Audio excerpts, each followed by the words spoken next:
নমস্কাৰ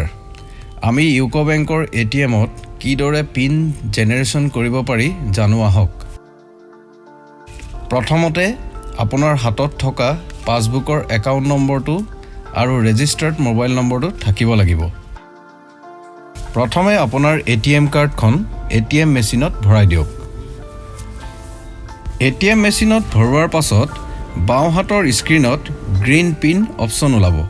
আপুনি হেতু প্ৰেছ কৰক স্ক্ৰিনত জেনাৰেট OTP আৰু ভ্যালিড OTP দুটা অপচন আহিব আপুনি জেনাৰেট OTP প্ৰেছ কৰক তাৰ পাছত আপোনাৰ নিজা একাউণ্ট নম্বৰটো ভৰাই দিয়ক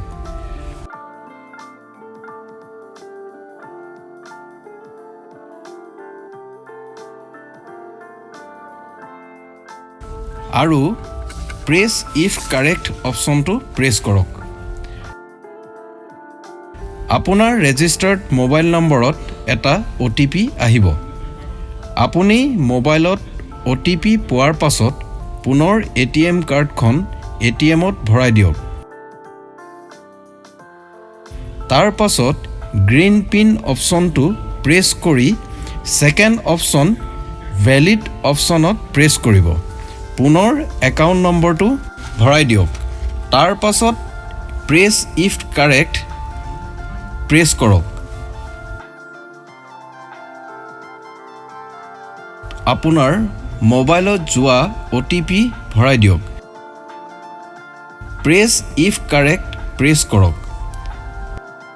তাৰ পাছত আপুনি নতুন পিন নিজ ইচ্ছা অনুসৰি 4টা সংখ্যা ভৰাই দিয়ক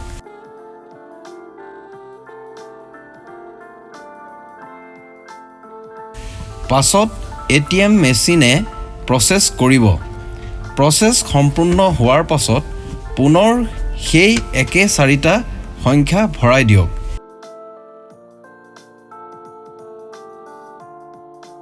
সেই সকলো কৰাৰ পাছত ATM পিন সাকসেসফুলি জেনাৰেট হৈ যাব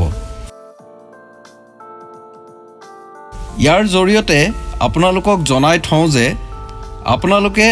কেতিয়াও আপোনাৰ passbook number ATM card details pin number আৰু OTP কাৰো আগত শ্বেয়াৰ নকৰিব